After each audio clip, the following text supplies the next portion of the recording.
Hello, and welcome back to the Wonder Tag podcast. Today, well, there's not too much to talk about for the format. Seattle's next week. I'm going. Rowan isn't. We're going to talk about some of the Champions League results from this last weekend. We're going to talk a little bit about Seattle format. I'm playing a league challenge tonight. I'm going to be bringing back an old favorite, Wet Bolt. We're going to talk a little bit about that, but not too much going on. Rowan, how are you doing? I'm doing well. What's going on? I picked up a set of golf clubs today. I got a banger deal off Facebook Marketplace. Do I have them right here somewhere? You can kind of see them. They're over there. Oh, They that's suck, but nice. they were only $150. So I'm pretty happy about that. Because I'm not going to Seattle. I'm not doing a whole lot as far as Pokemon, except for Orlando regionals, which is in quite some time. So one other thing I want to mention on this wet bolt idea, I'm pretty sure you were pretty negative when I wanted to play wet bolt Las Vegas. To I don't, Milwaukee, to Las or was Vegas. it Were you gonna play Milwaukee? to Vegas as well? No, no, surely not. No. I'm just mixing it up because I was only going to play it one time. So shout out my friend Nathan. I don't know if he listens to the pod regularly, but I don't know. He was right. Just saying. Tech was busted. What's the list look like? Thanks for asking me how I'm doing. Oh, how you doing, bro? Yeah, I'm doing good. God, you're so desperate to talk about Wet Bull, you can't even get a word out. I've been doing pretty good. I just registered for Prague a couple hours ago. You just registered Oh for yeah. Riftbound something in Atlanta as well, right? Is that where it was? Yeah, it was $150 for Reg. The website crashed a lot of times, and it made me Mm. very grateful for RK9. Yeah, Arcanine is actually a wonderful platform. But I'm excited to go to Prague. I'm gonna spend a couple days in the city there. I'm gonna do a little itinerary, try to check some more countries off of the bucket list there. So I'm looking forward to that. Uh, Otherwise, it's my girlfriend's birthday, Courtney. I don't, she definitely doesn't listen to the podcast, but it was her birthday last weekend, so we went out. We had a nice weekend at karaoke.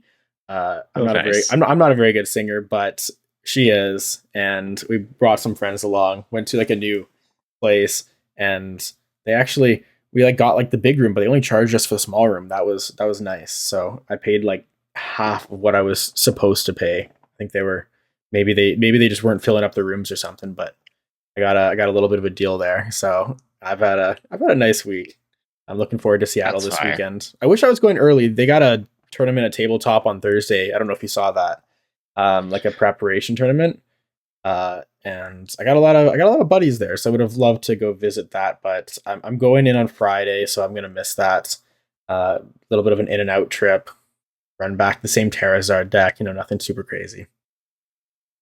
Are you gonna play the Luminous Energy? I think that No, was the only thing we talked about now. I thought about it, but I realized you can't torrential pump if you have a jet on your wellspring as well, which Oh, is very relevant. okay. That is relevant. Yeah, you can't have multiple specials. So no, I scrapped that. I would like to fit a second jet energy into the deck. I don't know how I'm gonna do that because I still want to play Wellspring, but I also want to play a second jet energy. So maybe I end up cutting something to get a second jet in, but I don't know. I'm probably just gonna run the same 60, if not same 59 back. Maybe I'll get Yeah. landmined by a few watchtowers, debate some life decisions. Nothing too Hopefully crazy. not. Hopefully everyone's focused on countering Absol with counters that aren't Watchtower. You might get collateraled a bit by some random Watchtowers for Absol. Is that a thing? I mean, yes, but It won't if happen. It won't happen. if people are trying to counter Absol, there will be less Dragapult. So I can I can That's I good. can I can live with that. All right. Yeah, but besides that, we can now move on to our main segment of Wet Bolt. But Bolt. Do you have a Let me list to pull up here for the I can viewers to look at? Yeah, let me Well, I got Limitless pulled up here, and I'll just make the list because it's not really that innovative. But hear me out. Hear me out. Okay. All right. There are a lot of decks that have been increasing in popularity that Raging Bolt is really good into. Grimmsnarl play rate is up. We got Absol play rate up. Mega Kangaskhan play rate is up. These are all decks that are really, really good for Raging Bolt. And Raging Bolt is, I think, for the most part, off of the radar for most people. So, Raging Bolt is a deck that I think everyone was kind of ready to play against and knew their lines really well against. But sometimes these decks fall off a little bit, and then when they come back, people just don't know how to play against them properly. I actually feel like Charizard was in that spot a little bit ago when Mega Evolutions came out. No one was really playing Charizard Pidgeot, and as a result, Guardy players kind of forgot how to play against Raging Bolt. So, you know, play against Charizard. So maybe Gardevoir players are a little bit less prepared for the power of the Yeah. Wellspring Raging Bolts. No, that's a good point because every couple of months people change decks, and when you pick up a new deck and Raging Bolt hasn't been seeing much play for some time, you're just not going to practice the matchup, right? So Yes. And even myself, I found myself a little bit out of practice. If you watch my tournament ride-alongs, I got torrential every time. pumped. Yeah. Did you watch? So my one video, I TM Evo'd 2 Curlias, and it was pretty obvious that I was going to get torrential pumped. Yeah. And I was like, was that actually worth it? Like maybe I should have just used Frillish or something. So yeah, it's definitely a valid point though, getting caught off guard. Yeah. No, I agree. Okay, I was trying to think what that card swap that I made from the list was. This is what I was gonna play for tonight. I wanted to get the leaves in there because I think the card is pretty good right now. It's good against Retreat Lock, kills Grim, kills Charizard. Pretty. It actually kills Absol as well. I don't know how much you care about that in that matchup, but I actually think this deck is pretty good. And I think we'll maybe talk about the post rotation as well. But I actually think Raging Bolt might be good post rotation as well.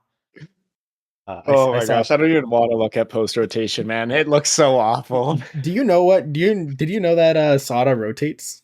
So like Raging Bolt doesn't rotate because it's one set later, but Sada rotates. So you have a format of Raging Bolt, but no Sada. And surprisingly, I think it might be one of the better formats for Raging Bolt since it's come out. Are we just using Crispin to power up Bolt and post row then, or like Trumpet switch? Or I haven't looked at the list that much, but I was theorizing it, and I think you can play like a double Glass Trumpet, triple Teal Mask kind of situation, and you can just abuse Kangaskhan as some supplemental draw power. Because occasionally I'll be scrolling on Twitter, and I'll get a list across my feed, and I saw this one that was like 4 Mega Kangaskhan and Raging Bolt, which is just gotta be horrible. But if you played it like with a couple switch cards, and you could like pivot into Kangaskhan and then Latias out the way that you would with Mega Absol, and then you get a little bit of draw power from the Teal Masks and Fez, I could see you being able to put something together in a slower format. So who knows? All right. Anyways, I'm excited to take a look at that. But do you know what the Vitality Band in this deck is for, by the way? Yeah, so the Vitality Band is mostly for torrential pumping Monkey and Solrock. Well, Solrock or Lunatone, I suppose, but Solrock. So okay. Very frequently against Goldango, Goldango will take the first prize with like a Solrock, right? And then you need to torrential pump for 2 prizes back in order to win the prize trade. But right. the problem is if you play Prime Catcher on this turn and then torrential pump for 2 prizes, your opponent can then get a second Solrock and then Solrock again for another 1 prize knockout, right? Now you guys are tied on 4, and then your Prime Catcher's gone and there's a 1 prizer in the active. So it's a big problem. But if you play the Vitality Band, then you can just save your Prime Catcher, blow up 2 rocks, and hopefully win from there.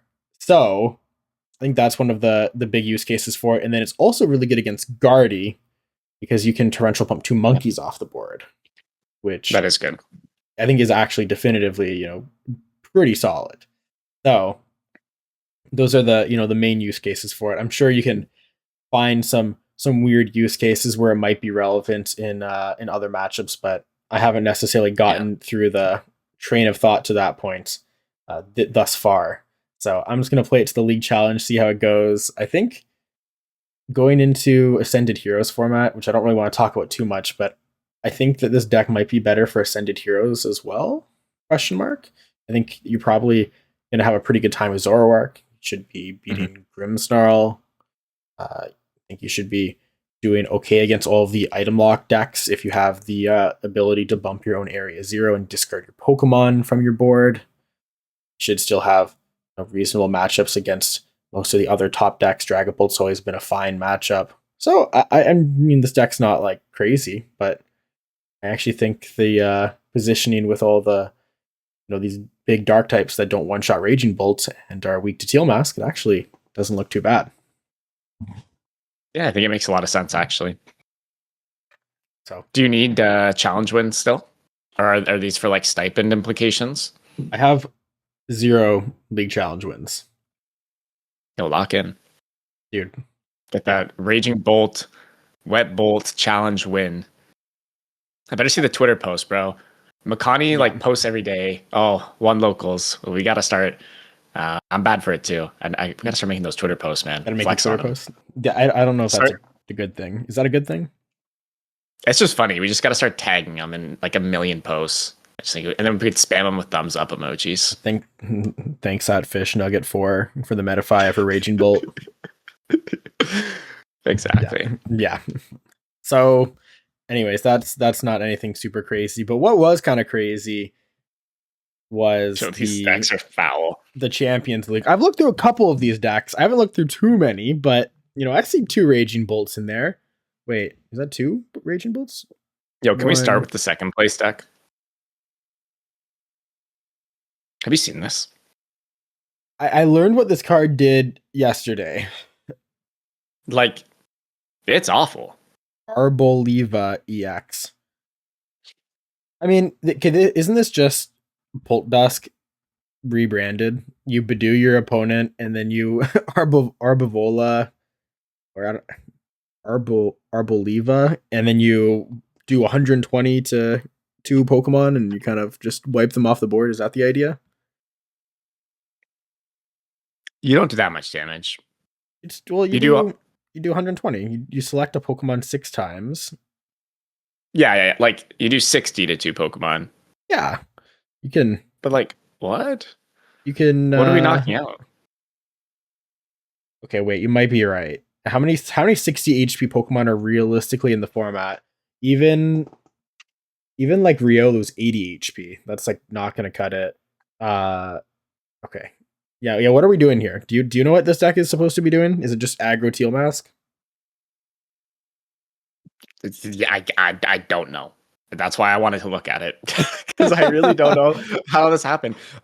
Like, cool if we're just aggro Teal Mask. That's fine. But yeah, I don't really know what the Arbavola is here for.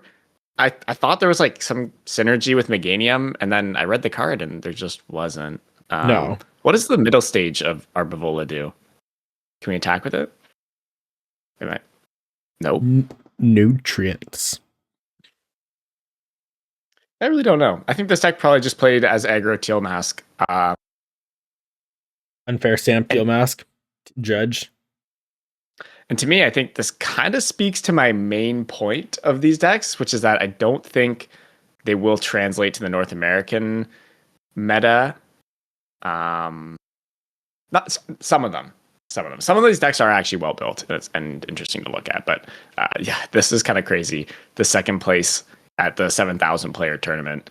How does this ever beat the broken Lucario deck? Okay, why is there 0 or no? There's one. There's only one Lucario in this top 16. I thought this deck was supposed to be good. Are the Rockets Mewtwo's gatekeeping the deck? Have your Riolus here from Kansan. Oh no, they're not from. Oh, are they from Kansan? I thought they're from Ethan. From Ethan. I got them. I kind of assumed he got them from Kansan. Maybe he didn't. No, I got them from a card show. Okay, yeah, I got them from a card show. Okay. Yes, okay. I have to go through many great lengths to pick up IR Riolus. Do we want to look at the Lucario deck next? I do actually. I haven't looked at it. Okay. Okay. Well, it doesn't look anything unexpected. Okay, so I like that it's max belt. I am not sure about Heroescape versus max belt, but I was thinking about the max belt a little bit more. Have you seen in post rotation there is this like Mega Diancie Dusknoir deck and this like Jellicent Dusknoir deck? Oh, I saw Raul posting about that on Twitter. Yeah, I did see that. Yeah. So I think the max belt's pretty good because Diancie is effectively like it's 270, it's minus 30 with resistance, minus 30 from the ability, so it's 330. So having more modifiers I think is pretty good for if stuff like that ends up being relevant, or like Lucario, or not Lucario, Team Rocket's Mewtwo will resist fighting as well. So having the modifier might be good. Like this is like super heavy modifier, max belt, double gravity mountain, 4 premium power pro. And then the Jellicent is super annoying because you can't play premium power pro and then you're item locked. You can't play max. You got to pre-drop the max belt. You got to pre-drop the max belt. But if you pre-drop the max belt, you one-shot it, which is actually relevant because Jellicent cannot one-shot a Lucario. No. So 320. Even with 4 energies, which I don't know how often they're getting a 4 energy Jellicent, if we're being honest here. So I don't think often. I think the max. And you can also just Wally, right? Yeah, you can Wally as well. Although Wally is like you can't Mega Brave, or you would like Mega Brave, then on the reset turn, then you would Wally and then Aura Jab. But yeah, TBD on how good that is. But I feel like this deck is just inherently very, very powerful. I don't know necessarily what the correct 60 is for this deck. I don't know if Wally's Compassion is good, if Max Belt's the right A spec, if there's like a correct way to like the Gravity Mountains, is that the correct way to play it, if there's a better engine to play with it. But I mean, this just looks like a very kind of straightforward list. Do you know what the special fighting does? I think it's like no effects of attacks. I actually don't. I was going to ask you that. Alakazam counter. Oh, true. I don't know if that's necessarily needed, but it's cool. Yeah. Maybe. It depends how good Alakazam actually is. I also think my hot take on this format, which I don't even think is really a hot take. Oh yeah, there's another Lucario deck. We can check that out. It's just no Hariyama. I feel like almost every deck should just be playing Stamp and Meowth, and then what's the trainer?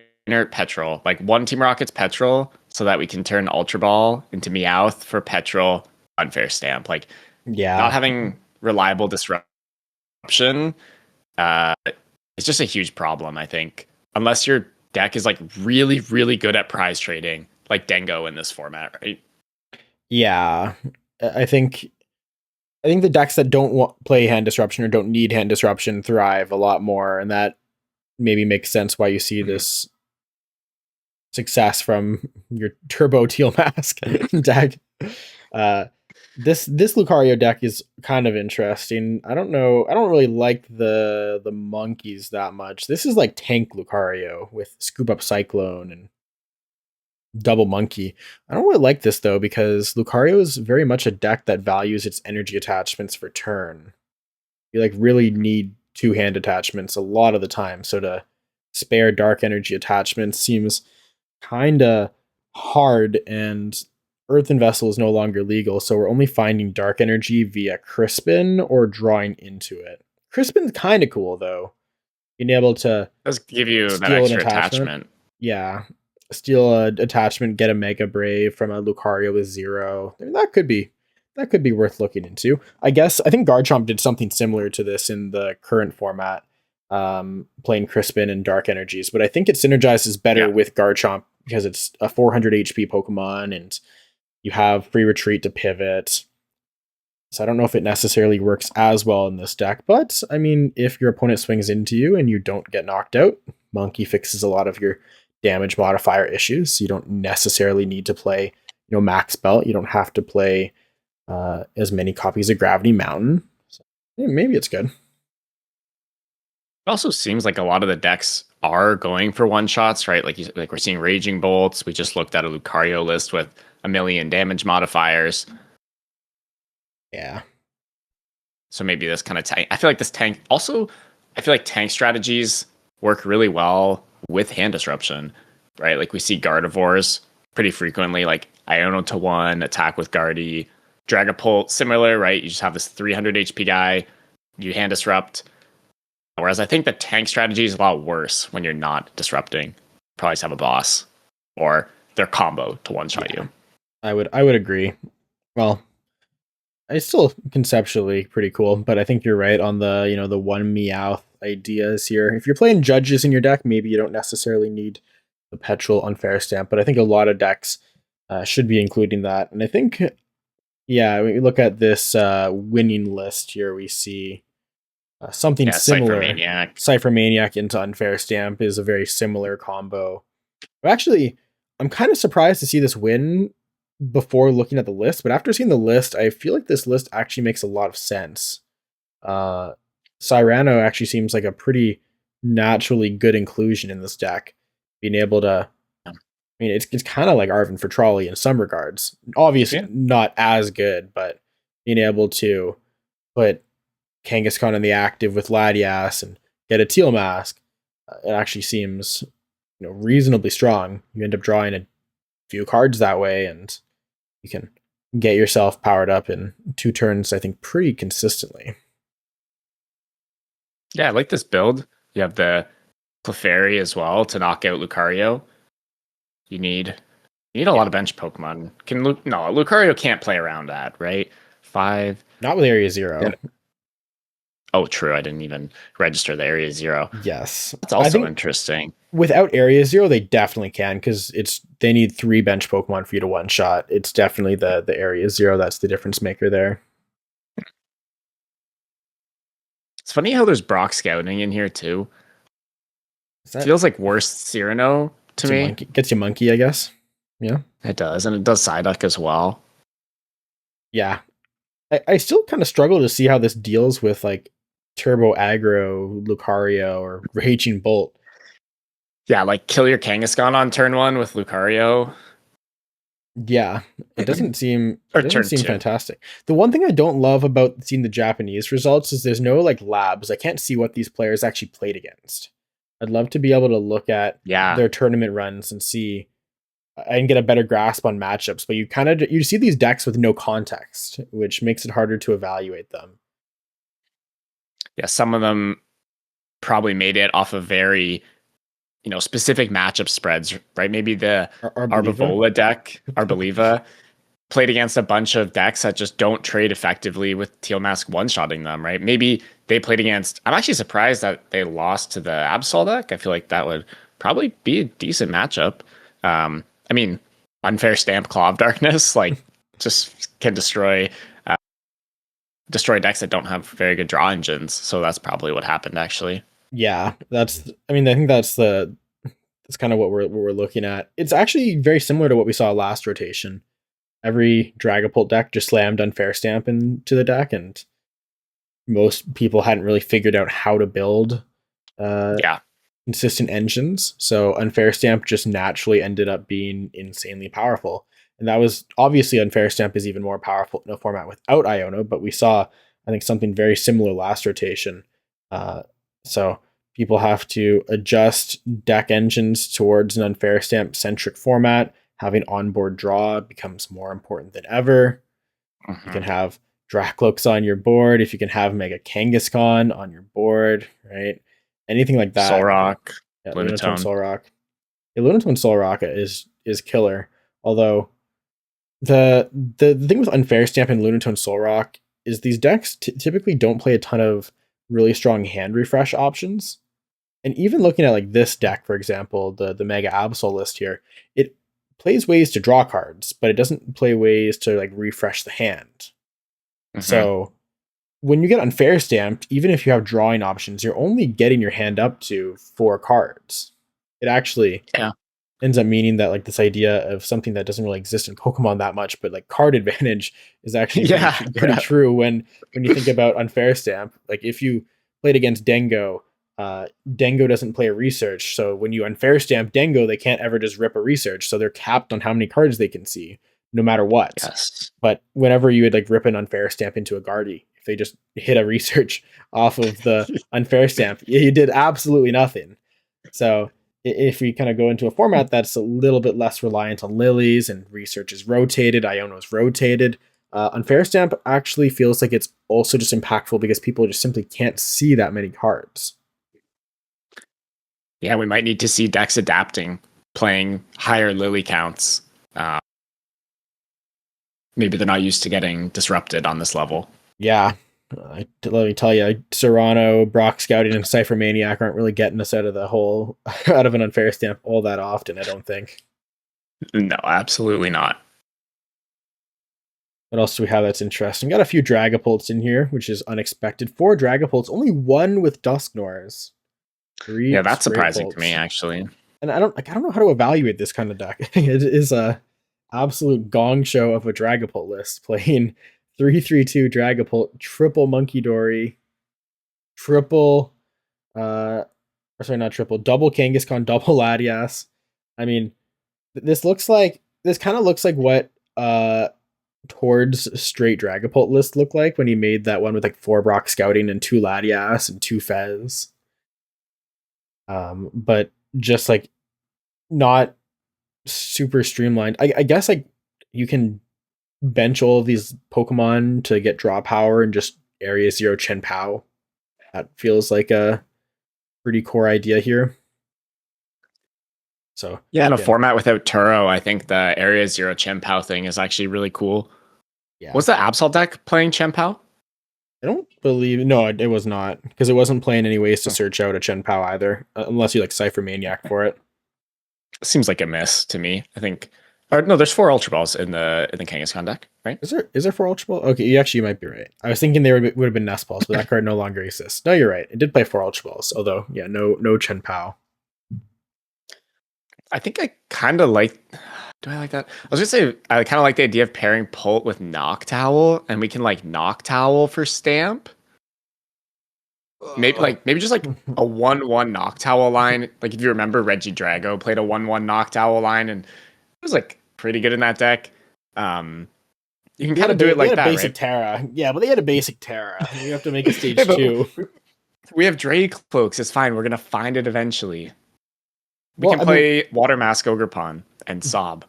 This deck is not playing Petrol, but it is playing a Cypher Maniac. So you can Meowth for Cypher Maniac for Unfair Stamp, and another card that you can't get. And then you can Recon Directive for the Unfair Stamp. And then you can play the Unfair Stamp afterwards.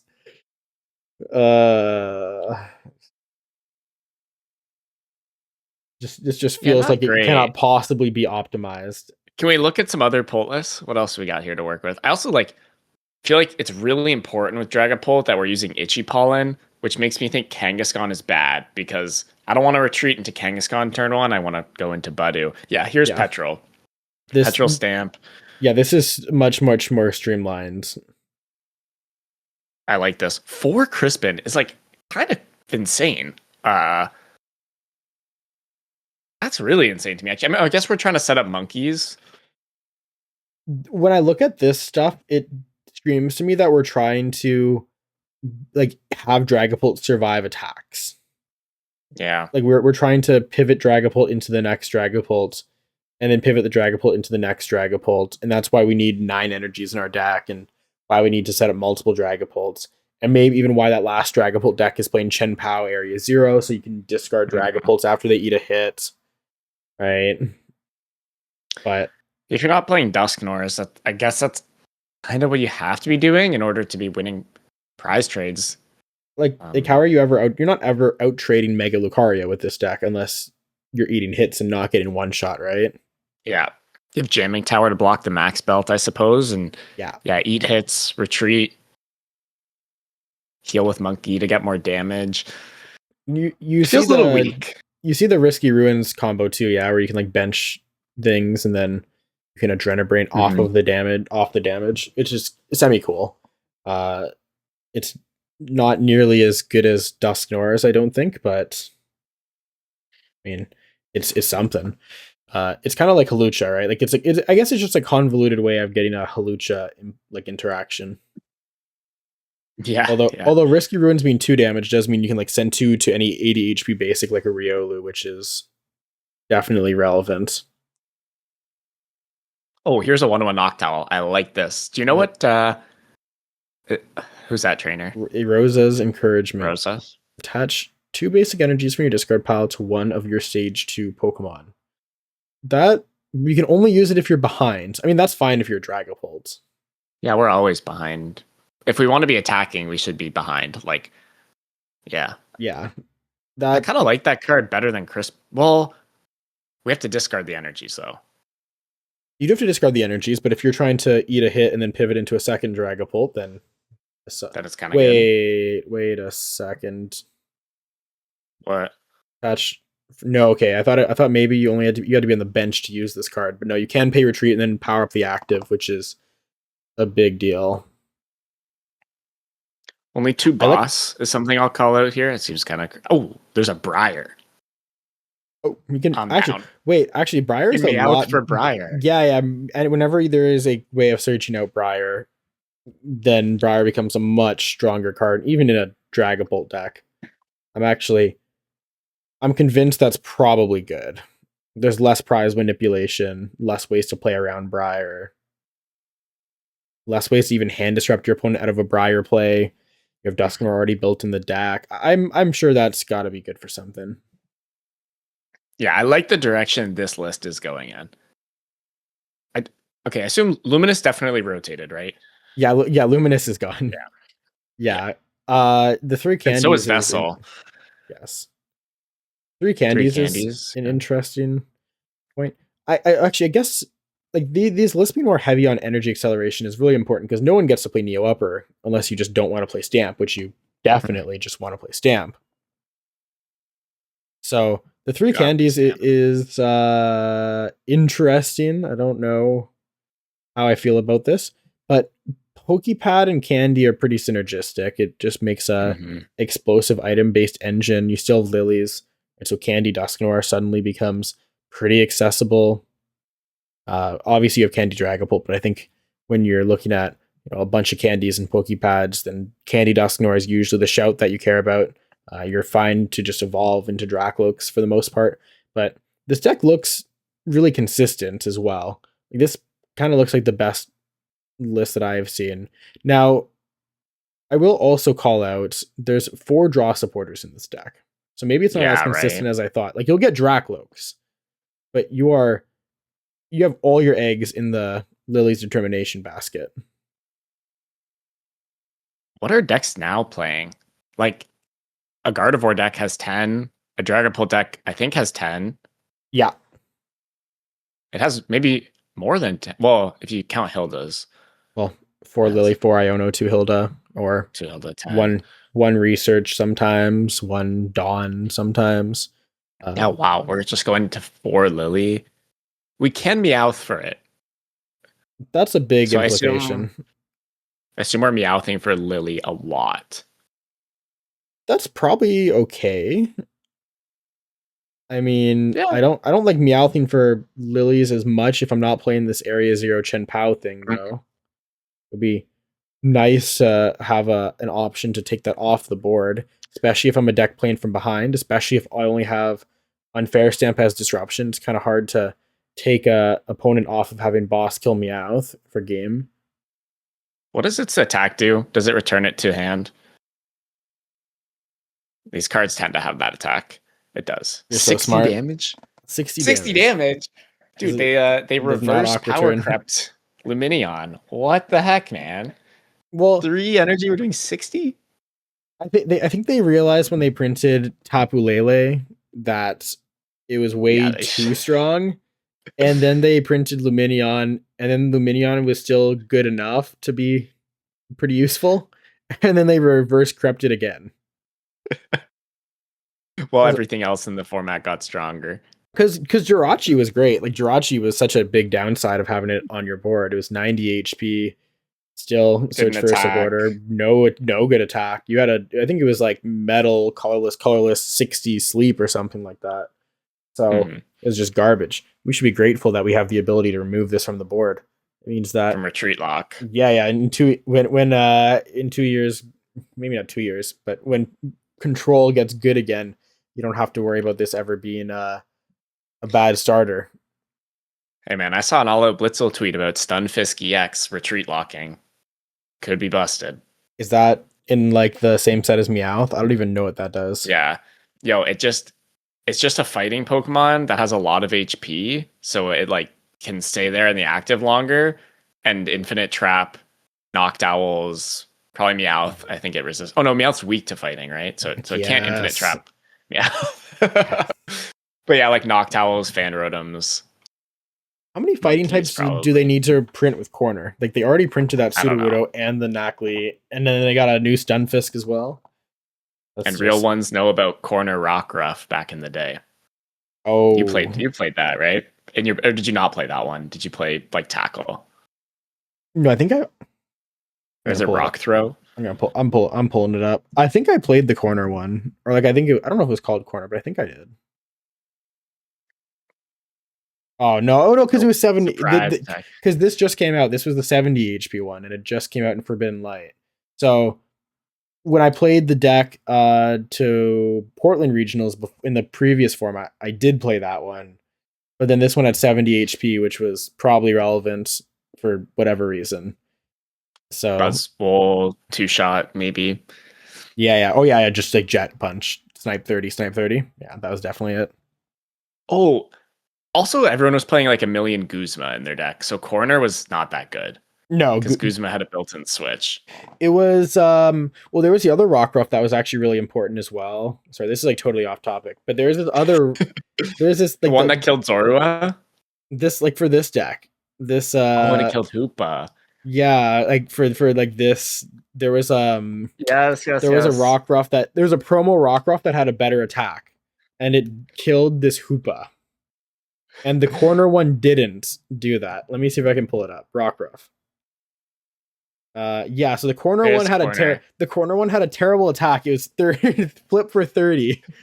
And the other one this is the promo one here that did 10 and 20. People would pay like $10 for this 10 and 21 because you would like load it up with a bunch of damage modifiers and you could one-shot Hoopa, but if you played the corner one, then you couldn't do that. You had to flip for it. Yeah, you had to flip for it. And that was very relevant because this Hoopa deck was actually pretty good. And this Hoopa was also played in Sylveon, which was another another control deck. Yeah. Oh my god, this looks hideous. Yeah, it was hideous. Just absolutely horrible. Hunter Butler, number one Hoopa player all time. Shout out Hunter. Yeah, that's hilarious. Yeah, it was all the way up until like 2019. It had a deep run. Oh my goodness. That's like some ancient lore. So off topic, but very relevant. Meowth. Yeah. We were at the whole force supporter thing. Well, if you don't have if you take out Iono and research from the format, people aren't just going to put bad supporter cards in their deck because there aren't good supporters in their deck. They will try to just play the good supporter cards. They will just try to play the good supporter cards because they don't want to play the bad supporter cards. Yep. We might need to play some bad supporter cards. We'll see. Nah, we're not playing any bad supporter cards. Yo, Speaking of Brock scouting. Speaking of bad supporter cards. Yo, what do you mean? These are actually like the best supporter cards in the game. Which is the one that's Ace Trainer? Is that Archer? Archer is the Ace Trainer-esque one. Or not like Ace Trainer, but like more like Ace Trainer is like if you're behind on prizes. This is like if something got knocked out. If something got knocked out. Yeah, so a little different. Sorry, this is not bad trainers. This is just bad Pokemon. The trainers are fantastic. That's the selling point of the deck. The Pokemon, on the other hand, are horrible. Although apparently two of these guys, they ran the same 60. You see that 9th and 13th? Oh yeah, 9th and 13th. It's pretty impressive for a 7K tournament. To both top. Still don't really know what this deck does well. Lucario? Probably beating that. Do we? We can't even chain together Mewtwo's. We can chain Mimikyu. Oh no, we can't. They're not a Terra. Wow. I actually fail to see how like a Lucario deck doesn't just like kill Tarantula with the rocks to lead and maybe you like Aura Jab and sack off the first Lucario and get in there with the Hariyama and one shot a Mewtwo with a few modifiers. I don't know. I mean, maybe you just get them with the hand disruption. Because like the hand disruption is definitively very strong. It is. Like if you put them on 3 cards turn after turn, something's got to stick, right? They don't have that many ways to draw cards. So maybe the hand disruption is just powerful enough to really carry this deck across the finish line. If we have Clefairy in play, does that disable like all the supporters? Or can you have one non-rockets in play? Yeah, for Mewtwo you can have you need 5. Wait, this cannot attack unless you have 4 or more Team Rockets. Never mind, you can attack if you have 4 Team Rockets Mewtwo in play. The thing that it does shut off is this one, Ariana. You have to have all Rockets Pokemon in play to use Ariana to draw until you have any. But the rest of them Archer Archer is just your Rockets Pokemon. If your Rockets Pokemon is knocked out during last turn. Okay. Yeah, so your Clefairy gets knocked out, then you're not clutching up. 2 Mimikyus is kind of crazy. Is there enough Terra Pokemon in the format, or are we just saying that Dragapult makes up a big enough percentage of the meta, and this is going to attack for 1 energy? I assume that's probably it. I think that's it. It's not really, it's not really too interesting. I don't feel like there's anything innovative from this list, really. No, it's just kind of what people are playing now. It didn't really lose anything. Get some Pokepads in there. Yeah. Call it a day. The one E-switch, which has always been good to pivot off the Spite Ops. I think not having Vessel is actually a huge nerf for this deck. It's hard to get, like you need your energies in the discard to use Spite Ops. And the only way we're doing that is Ultra Ball. It's a little awkward. Yeah, that actually is a little bit awkward. Yeah, it feels like how fast can you get these decks going? I feel like it's just hard to get the ball rolling. Like even like this deck, the Rocket supporters are so bad that the deck still plays 4 Lily's Determination. Like you don't have a way to draw cards. Like Ariana is just actually pretty bad for drawing cards. It is. Your hand gets clogged. This deck's just not good, I think is the conclusion. Well, if every deck is not very good, then suddenly this deck isn't bad. I feel like when I look at the Lucario deck, I'm like, wow, this looks like a good deck. Yeah. Like, we have good draw with Solrock Lunatone. We attack quickly. We can play boss very often with Hariyama. This also, to me, looks like a good deck. Like, this is pretty much just a Bolt deck, but we're playing Crispin every turn. And we got Jewel Seeker for Stamp. Yeah, Jewel Seeker for Stamp. I'm so hyped. Like, let's just put Jewel Seeker for Stamp in like any deck we can, because that's actually way better than Petrol for Stamp. Yeah, no, it for sure is. I'm shocked we don't see a Chen Pao in here. We see 4 Pokepads and no Chen Pao, just the Jamming Tower to bump off your Area 0. Your Area 0. Okay, like we're actually super down bad for searching energies though. You see, you got Energy Search in our Raging Bolt deck. That's just gotta be horrible. Well, I mean, it's better than nothing. We don't need to discard them for Sada. We can Crispin.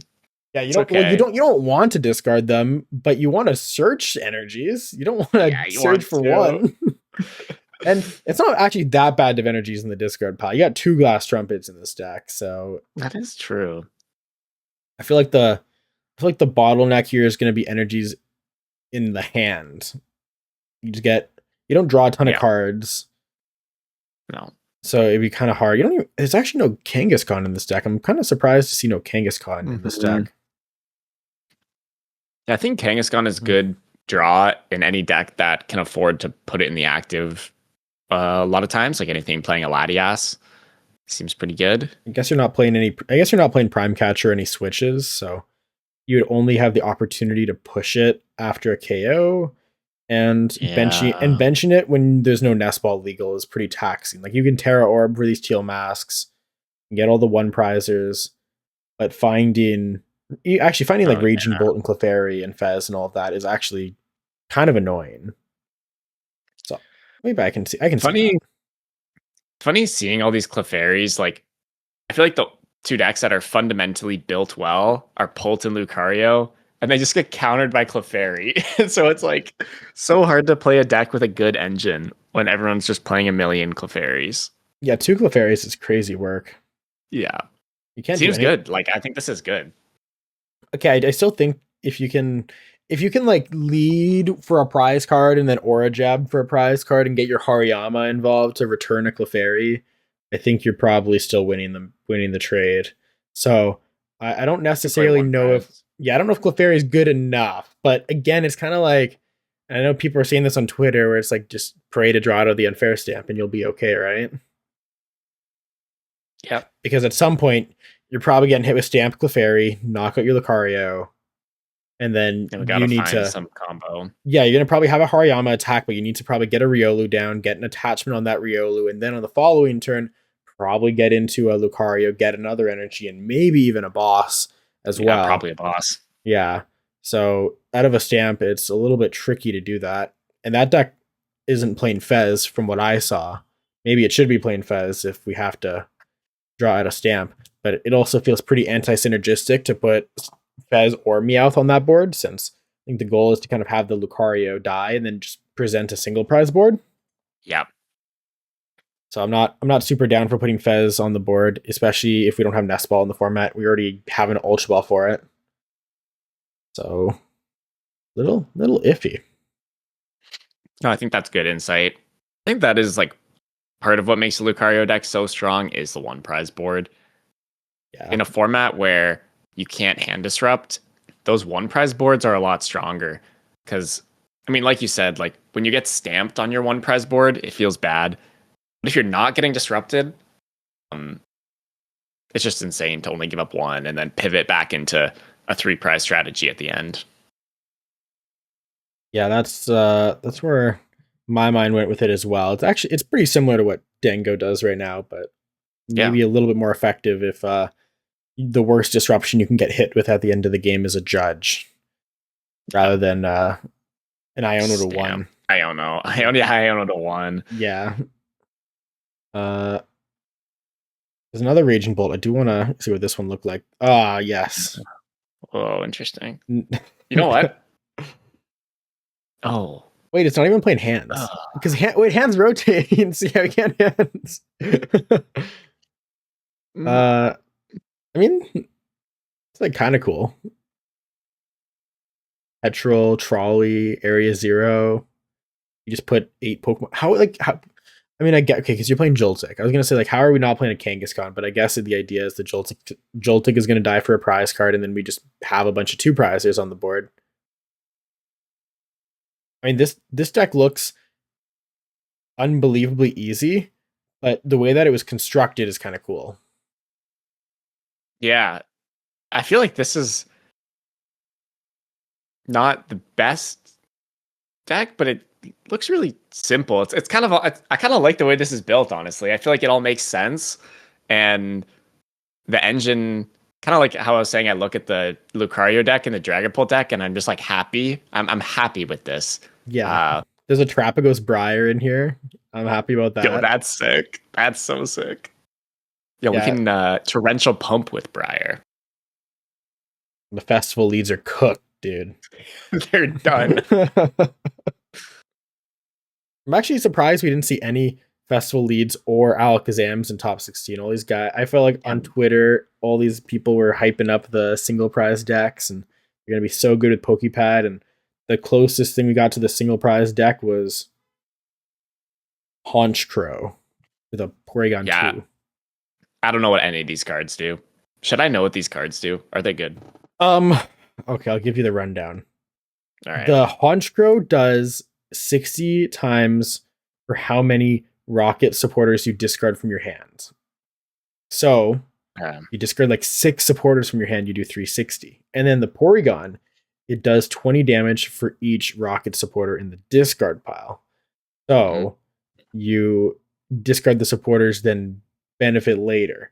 Now, that being said, I don't think this deck is very good.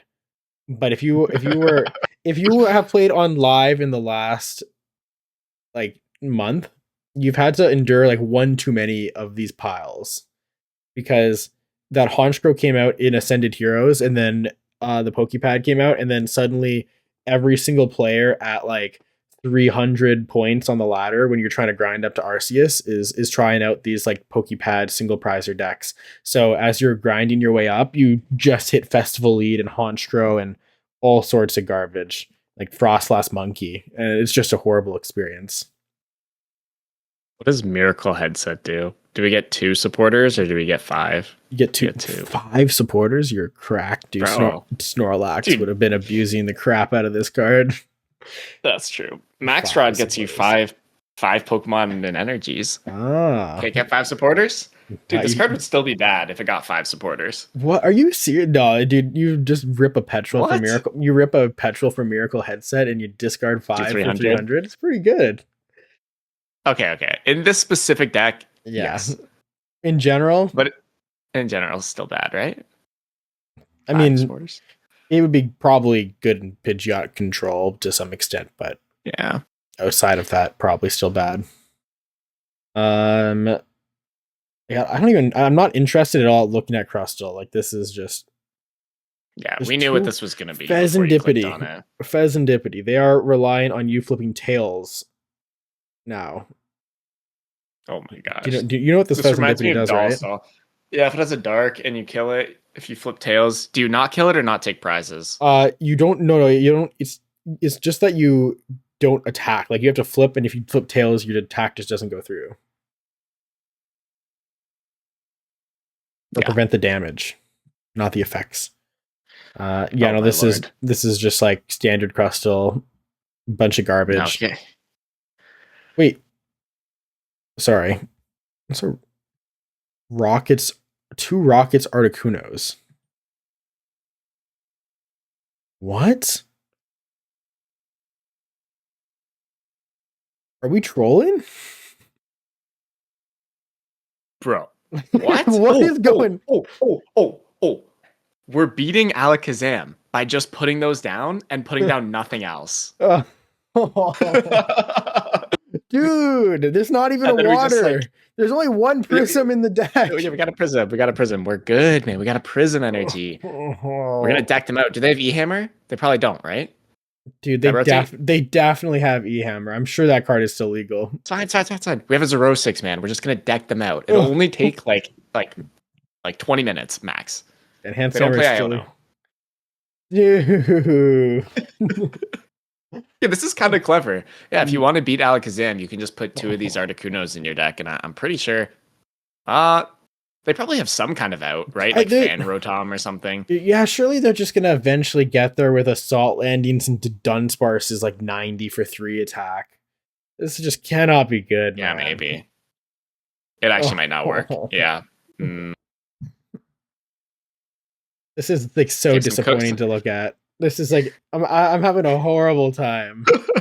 Dude, I'm having a great time. But yeah, these decks kind of suck, man. Okay. You got The Absol.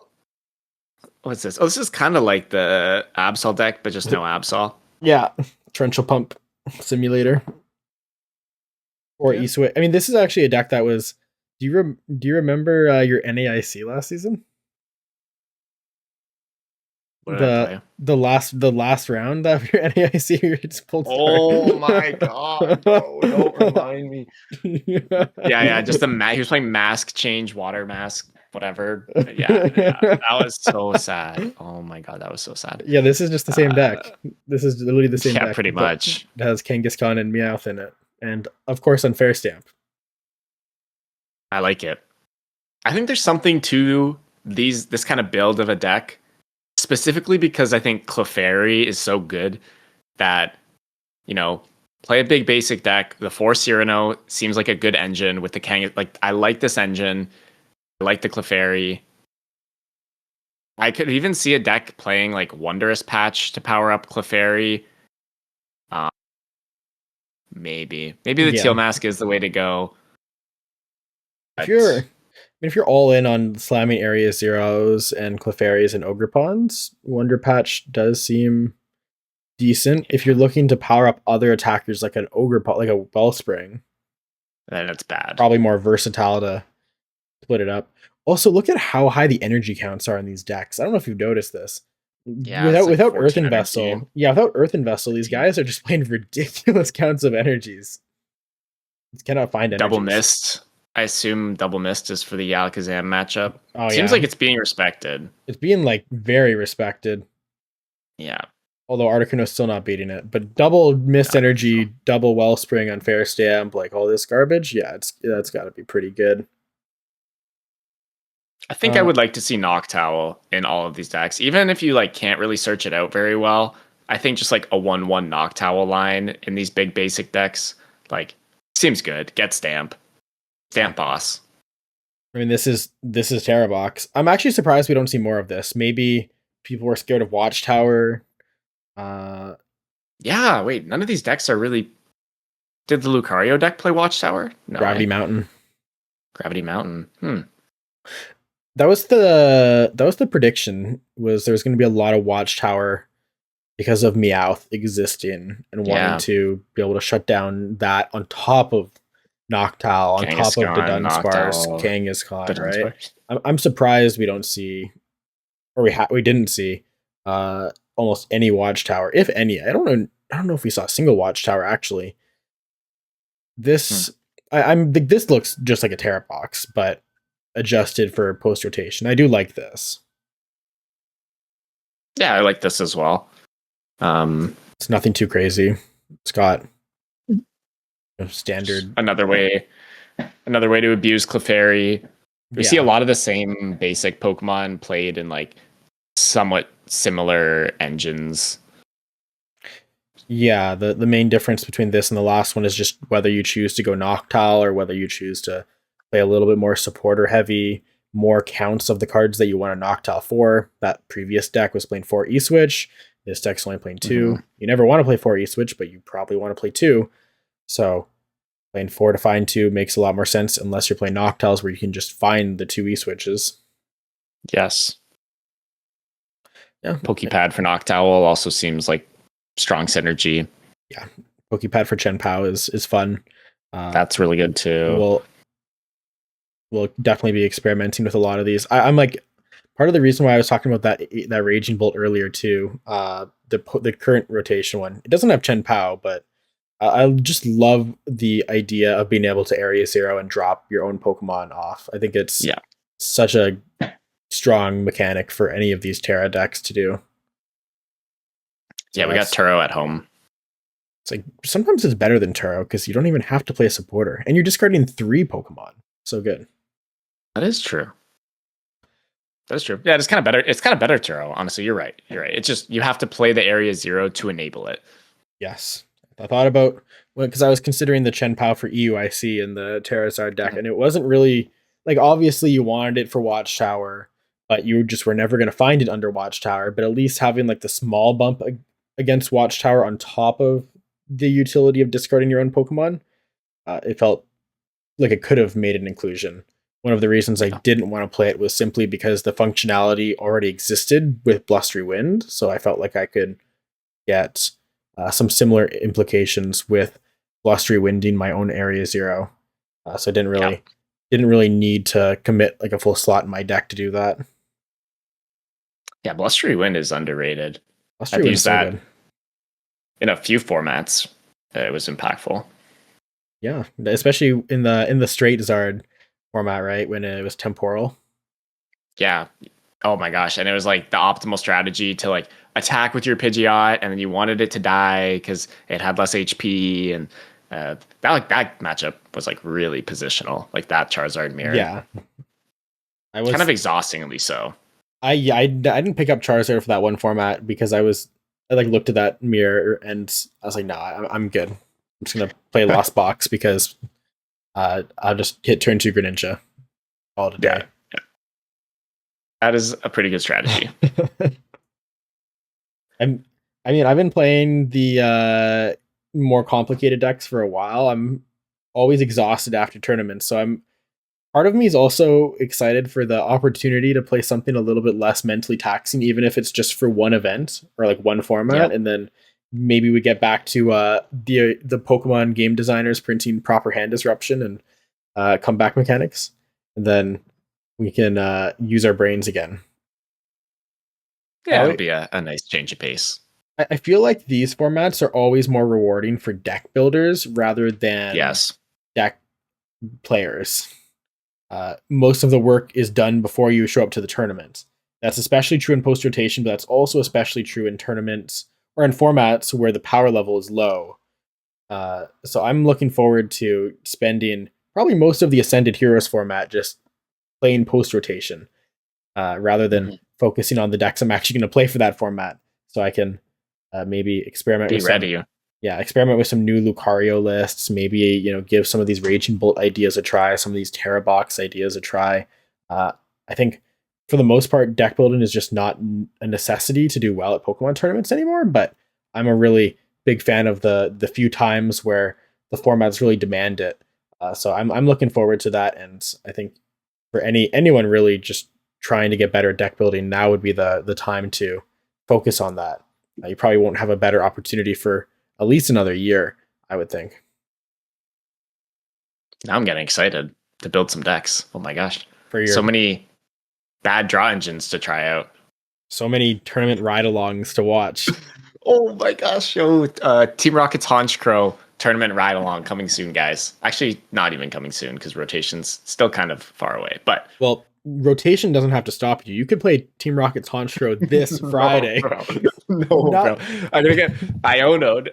That's why you have Miracle Headset, bro.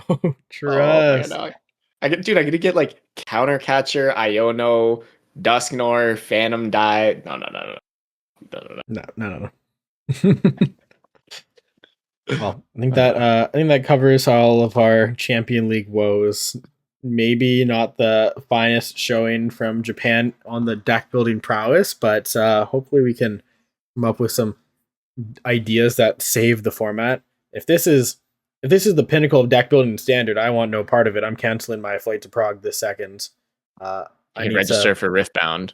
I'll register for Riftbound. Don't know how to play that. Apparently, it's very hard, and I can't. It's also sold out. I can't because it's sold out and the website crashed, and it's $150. Yep. Sick registration process. Cool game though. Yeah, I've never played League of Legends, so I'm just not interested in the IP at all. Like Lorcana's more interesting from the IP perspective too. I actually like the Disney IP, but I guess we just don't have any of those really either. You didn't end up going to the one in Virginia either. No, I fell off. I was supposed to go, and then all my friends didn't get in because the registration process is equally terrible to Riftbound. And then I think I could have gone by myself, but I don't know. I just didn't really want to do that. Yeah. And now I just play Riftbound. Middle of December, or was it January or was it December? January. I think it middle was of the winter during the blizzard. It's like in a non-major airport city to fly into if you wanted to go. Definitely was taking a connection, right? Yeah, and the flight was expensive. It was like $900 or something to go, and I was like, I don't care that much. I can go to Prague with a backpack twice for that price. Instead of going to Atlanta. That sounds way better. Yeah. Yeah, or not Atlanta. No, the Riftbound one's in Atlanta, right? It's The Lorcana was like Virginia, Roanoke, I think, Richmond, one of those places. One of those places that had a regional in Pokemon in like 2015. Yeah, exactly. Yeah. Okay, well, I think that's a good place for us to leave it off. We'll report back after Seattle this weekend. Maybe I'll have a tournament to report from. Maybe I'll get crushed by some Watchtowers. Who knows? Only time will tell. If they have Watchtower, just eat it. And then when they call Judge, say that didn't happen. 59 card deck. And then they have a 59 card deck. Oh my god, and we win the game for free. Wow. That's brilliant. All right, yeah, we can leave it. Nice note to leave it on. Take care.